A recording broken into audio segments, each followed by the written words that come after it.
Hola a todos, muy buenas noches, soy yo de nuevo, Eric León Gatosairet. Bueno, después de ciertos experimentos que he estado haciendo, pues mejor vamos a continuar adelante con esta serie llamada Los grandes enigmas del ocultismo. Nos quedamos en que hablé acerca de exorcismos y posesiones. ¿De qué vamos a hablar ahora en esta noche? Sobre lo que son las llamadas artes diabólicas, así como están considerados por el esoterismo también, un poco pues como que del lado de la religión también veremos, pero primero vamos a ver lo que son las artes diabólicas según el esoterismo. Pues bien, después de haber dado un reconocimiento por todo lo que es la orden de los demonios y cómo son sus jerarquías y habiendo pasado sobre lo que ya vimos en días anteriores, comenzamos. Artes diabólicas. La magia. Sí, la magia es un arte antiquísimo, mediante el cual se realizan hechos fuera de lo normal, generalmente con la ayuda de las fuerzas de la naturaleza, esto es los elementales o los animales de poder, de los espíritus, sean positivos o sean negativos, o bien de las potencias infernales como tal. Según la tradición, uno de los 4 tipos de magia es la negra o goesia, se le llama goesia. Magia negra. Este tipo de magia se ejerce con el fin de dañar a una persona o para satisfacer vicios y pasiones, operando con la ayuda de los demonios, la cual se obtiene mediante el comercio con ellos. ¿A qué se refiere con comercio? Que ha dedicado su vida a trabajar exclusivamente con ellos o haciendo pacto con alguno o varios seres negativos de ellos, mejor dicho. La goesia es la antítesis de la llamada teurgia o magia blanca o divina. Todo cuanto se hace, practica, compromete o resulta de ella, tiene su contraposición paradójicamente paralela en aquella. La magia negra es practicada por los taumaturgos que se entregan al mal, es el comercio que ya les dije, ejecutada por los descendientes de Caín, se basa en el daño al prójimo y por lo tanto enseña a relacionarse con fuerzas diabólicas que les permiten operar en la ignominia. Una tradición relata que Dios mandó a un grupo de ángeles para supervisar las cosas de la tierra. Estos eran los llamados los vigilantes o los watchers. Sin embargo, estos seres en número de 200 y bajo las órdenes de Azazel se dejaron seducir por la belleza de las mujeres y se deslizaron a escondidas por el monte Hermán, donde se unieron a las hijas de Lot, engendrando luego gigantes que se dedicarían a tiranizar al género humano. Estos ángeles revelaron a sus amantes todos los secretos del cielo y le dieron a conocer el pecado. Como consecuencia de esto, Dios ordena al arcángel Rafael arrojar a Azazel y sus compañeros a una caverna y encaminar a la verdad las revelaciones mágico-diabólicas. Así, para reparar el mal causado por la enseñanza a la humanidad de la magia negra y la brujería, inculcó a servirse del conocimiento, hasta entonces prohibido, para poder alcanzar la verdadera luz. Esto es lo que dice el esoterismo. Pero bueno, ¿cómo lo narra un poco lo que es la Biblia? Aquí que se llevó a cabo esta pues supuesta unión entre los ángeles y todos. Bueno, pues esto comienza en el capítulo 6 del Génesis, en el versículo 5. Voy a leer desde el versículo 1 y me voy a detener nada más un poquito en lo que nos narra cómo fue esta unión. Dice, capítulo 6, Cuando los hombres se comenzaron a multiplicar sobre la tierra, les nacieron hijas. Vieron los hijos de Dios que las hijas de los hombres eran hermosas, y escogieron de entre ellas como mujeres todas las que quisieron. Entonces dijo Dios: mi aliento no durará indefinidamente en el hombre, porque es carne. Llegarán sus días a 120 años. Había entonces gigantes en la tierra. Una vez que los hijos de Dios cohabitaron con las hijas de los hombres, y éstas concibieron, les nacieron aquellos hombres famosos de la antigüedad, los cuales son llamados héroes. Y atención aquí, dicen que uno de esos héroes de la antigüedad fue conocido como Hércules. Con eso los dejo. Y vamos a continuar con la siguiente arte diabólica, que ya es en sí el satanismo. Se llama así a la práctica de los brujos, hechiceros o magos negros. Cuando la Inquisición estaba actuando con energía, los rebeldes apelaron a las potencias infernales en busca de protección. El satanismo resultó así el efecto del terror inquisitorial. Los sospechosos invocaban a sus contrarios, a sus anticristos, porque no nada más hay uno, recurrían a contrasacramentos. Comenzaron a perpetrarse sacrilegios y profanaciones. En las ceremonias satánicas, una mujer, generalmente de la vida galante, se tendía desnuda sobre el altar, y el celebrante sobre su cuerpo consagraba inmundicias humanas. Los asistentes al rito se desnudaban y se entregaban a prácticas sadomasoquistas y convertían esta reunión en una estremecedora orgía. Una de las más extendidas prácticas satánicas, ya como tal, eran las misas negras, ceremonias demoníacas donde se cometían toda clase de abusos y crímenes contra niños y en las cuales se profanaba y ridiculizaba el ritual de los oficios divinos y se invertía la liturgia católica. Esta se auspiciaba en lugares escondidos y secretos y no era con carácter en sí de culto al diablo. Pero aquí hay que hacer una gran aclaración. Se hace la misa negra, pero en burla a la antigua misa de los católicos apostólicos romanos del rito latino, aquel rito que se decía en latín. Allí es en donde siempre se roban las hostias consagradas de la actual misa católica, que es igual de válida que aquella, aunque digan que el latín tiene más fuerza, pero se hacía una parodia de esta. ¿Parodia en qué sentido? En que no se nombraba a Dios, se nombraba al de abajo, al maligno, ya saben a quién. ¿Y qué cosa era lo que hacían? Para que realmente fuera una misa negra, la tenía que celebrar un sacerdote católico renegado y obviamente excomulgado, el cual se entregaba a esta secta y hacía la llamada misa negra. Sí, señores, estas misas se siguen haciendo desde entonces y hasta la actualidad.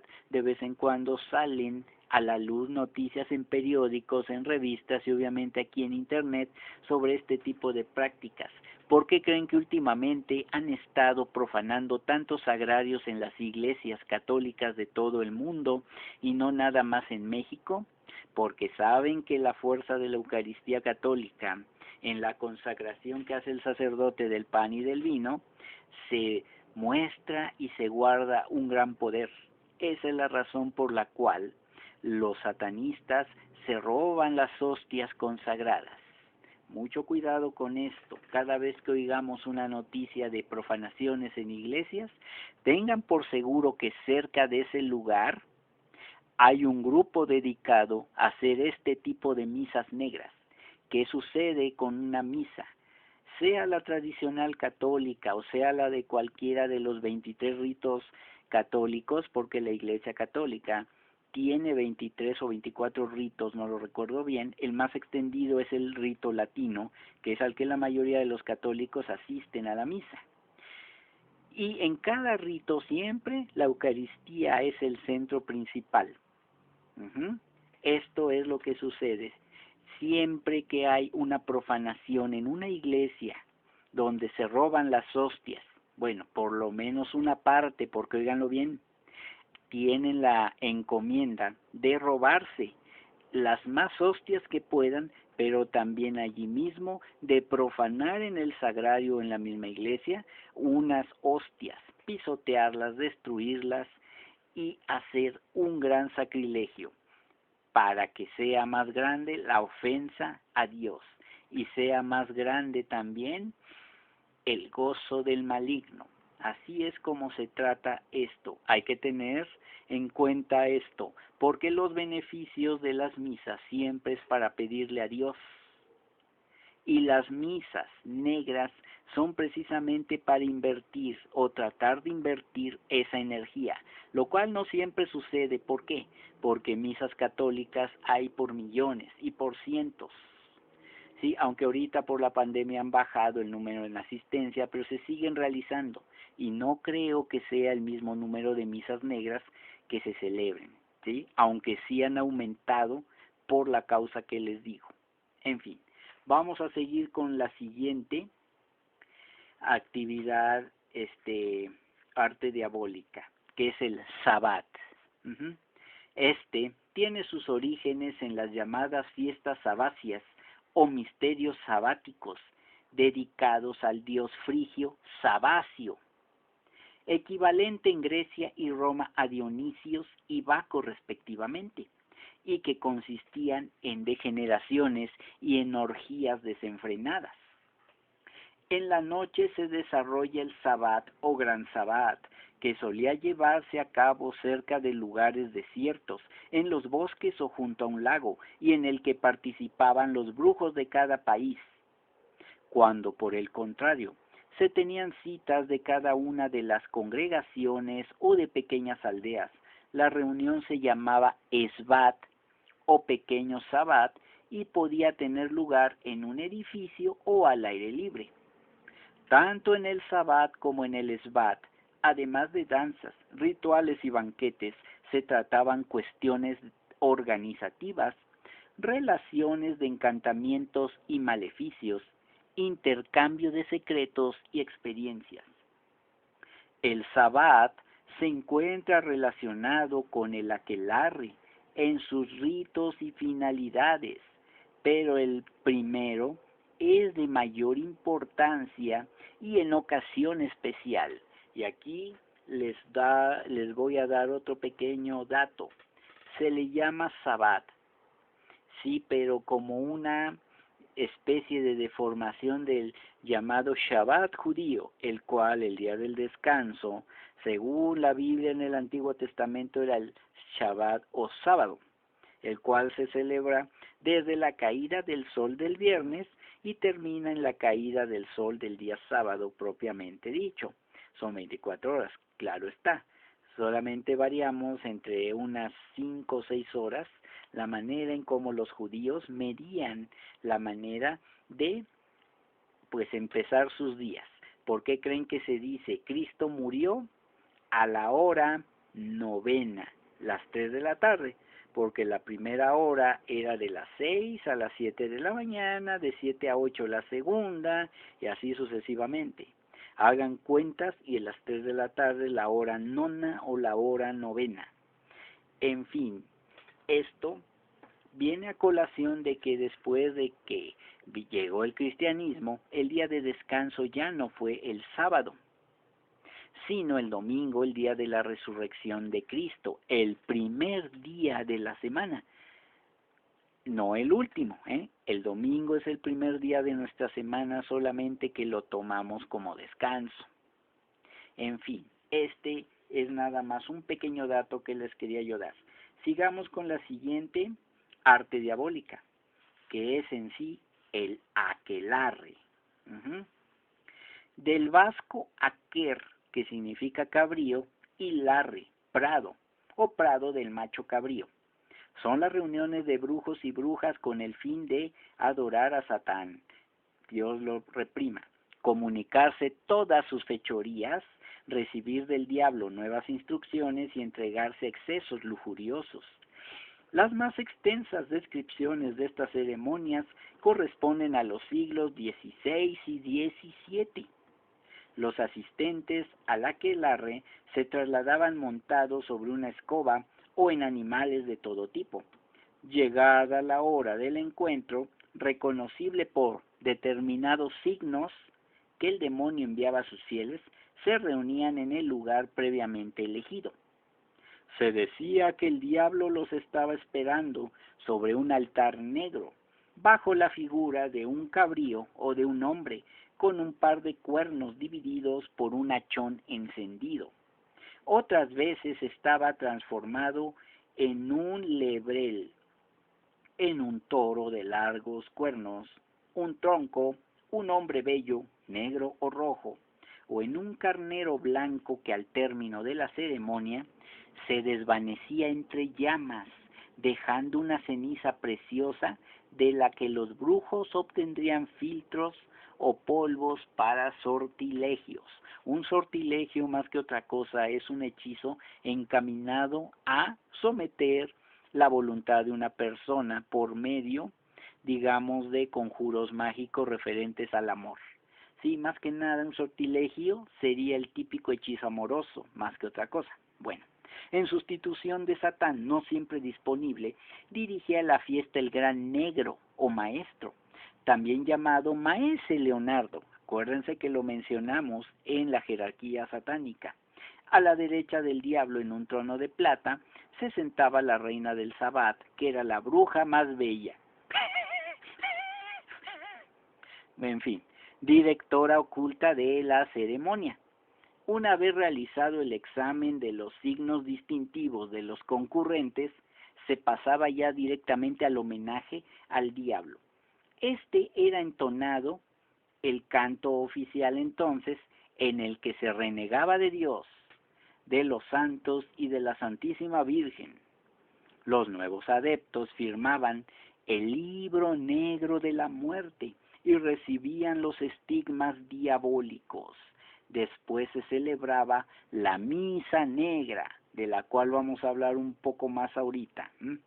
Parodia de la misa cristiana, en la que la sacerdotisa consagraba hostias negras sobre el cuerpo desnudo de una mujer, destinada al altar para la ocasión y rodeada de cruces invertidas, candelabros y adornos negros. En lugar de la Eucaristía, se desarrollaba un suntuoso banquete que presagiaba la frenética danza final. Cada uno se sentaba de acuerdo con un orden jerárquico. Se maldecía el alimento que se iban a comer en honor al diablo, Dios lo reprima, y se pasaba al banquete, ya se imaginarán, una tragolina, una comilona, que para qué les cuento. Después llegaba el turno de la danza, en un ritmo apremiante y trastornado, y todo terminaba en el éxtasis orgiástico. Algunas veces se hacían aquelarres diarios, otras lo referían una vez por semana o lapsos más prolongados. A menudo se oficiaban las misas del diablo luego del aquelarre, que no son las misas negras, pues se pensaba que las primeras misas negras en realidad eran oficiadas por el mismo demonio, pero ya les dije que otro requisito era necesario, ¿verdad? En fin, la siguiente arte diabólica ya es en sí la misa negra.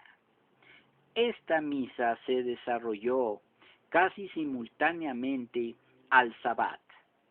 Esta incluía algunos ritos análogos, una hostia negra, los líquidos repelentes simulando agua bendita. No era necesario adorar al cabrío, pero sí que los elementos sacros fueran deshonrados y sustituidos por accesorios innobles para que el rito fuera completo, o profanando sacrílegamente las hostias, el agua bendita, la cual se mezclaba con orina, con escupitajos y cosas innombrables. La misa negra parodia a la cristiana con rituales celebrados al revés. El ceremonial imponía que la mujer que había ordenado la misa se extendiera desnuda sobre el altar, porque la misa negra también había quienes la pedían, y obviamente quienes la pedían con más, ahora sí, frecuencia, pues eran las mujeres, y la mujer que pedía la misa se tenía que encuerar, en fin, su cuerpo debía estar en cruz, con los brazos abiertos, a veces tenía en cada mano un cirio negro. El celebrante subía al altar luego de haber sido sacrificado un niño. Se recogía la sangre y el sacerdote comulgaba con la mitad de la hostia empapada en el cáliz, mientras que la otra mitad era insertada en las partes nobles de la mujer y después bañada en sangre. La ceremonia terminaba en una gran orgía. Análoga a la misa negra era la famosa misa de San Secaire. En esta, el sacerdote debería buscar una iglesia en ruinas, o al menos desconsagrada. Es preferible que esta iglesia estuviera habitada por murciélagos en las ruinas del campanario y en la nave, y bajo el altar debería vivir un sapo, instrumento sacramental de las brujas. El sacerdote se trasladaba a la iglesia a las 11 de la noche y regula la duración de la misa, haciendo que finalice al expirar la medianoche. Aquí le asiste una mujer, generalmente su concubina. Las plegarias son recitadas al revés y los elementos de ofrenda son una hostia negra triangular y un cáliz lleno de agua. La misma debe ser recogida de un lugar profano, de un cementerio también, y a continuación vertida en un recipiente en el que haya sido ahogado un niño no bautizado. Cada vez que se tenga que hacer la señal de la cruz, se usará la mano izquierda en vez de la derecha. Esta misa era una ceremonia con intenciones homicidas. Este tipo de satanismo desapareció casi por completo en el siglo XV. Cuando una secta de brujas era descubierta, estos cubrían o emparedaban secretamente sus objetos rituales y marcaban con su sello símbolo todo el interior del cuarto y el edificio. Aquí es en donde estamos viendo cómo también varían de acuerdo a las fuentes, cómo eran las misas negras. Así eran en el siglo XV, pero ya del siglo XV en adelante hasta nuestras fechas empieza a tomar más símbolos en apariencia más modernos, como ya les dije. Bueno, y pues las intenciones terribles. Siguiente arte diabólica y última, para concluir este video, el pacto satánico. El comercio con el diablo consiste en la invocación, el conjuro y el pacto. El pacto es un contrato entre el hombre y el demonio y consiste en que el diablo se compromete a venir en ayuda de los hombres y proporcionarle a estos el éxito a sus obras, siempre y cuando ellos, en determinadas condiciones, pronuncien palabras o fórmulas específicas o lleven a cabo ceremonias concretas. Por lo general el convenio solía durar toda la vida. Se firmaba con sangre, ya lo hemos visto en las películas. Creo que es una de las partes que sí es cierta. Bueno, la cual a su vez era considerada como una ofrenda al diablo. Acuérdense que la sangre es en sí la vida de la persona, y en el Antiguo Testamento se creía que era el asiento del alma. Por eso se dice en el Antiguo Testamento, no me acuerdo si en Levítico o Deuteronomio, que no comerás la carne con su alma. En este caso, no comerás carne sin desangrar. En fin, se decía además que los pactantes perdían luego su sombra y su figura no se reflejaba en los espejos. Esto solamente que fueran vampiros, pero esta también es una creencia en los pactos, cosa que pues hasta donde yo sé no se ha verificado siempre. En fin, los teólogos distinguían dos clases de pactos: la profesio tácita o el pacto privado, el cual se realizaba por intermedio de una bruja y en el que el interesado se comprometía a honrar a Satán. La profesio expresa o el pacto público o solemne, celebrado durante el aquelarre, o bien un pacto con Satán firmado con sangre. Entre las implicaciones más destacables de estos actos cabe mencionar: el candidato niega a Dios y los sacramentos, recibía un segundo bautismo con un nuevo nombre secreto, juraba obediencia eterna al diablo ofrendándole un trozo de su ropa, se incluía su nombre en el libro de la muerte y obviamente en el libro de la vida que se menciona en el Apocalipsis. Si esta persona no se arrepentía, su nombre pues ya era borrado de ahí, ¿verdad? El pactante era marcado con la señal del diablo, zona del cuerpo insensible al dolor, y es lo que buscaban los inquisidores en las brujas y brujos. Algunas veces en el pacto se convenía en que el diablo pactante pusiera a disposición de la otra parte un demonio familiar, siendo para el hombre como un criado fiel y puntual.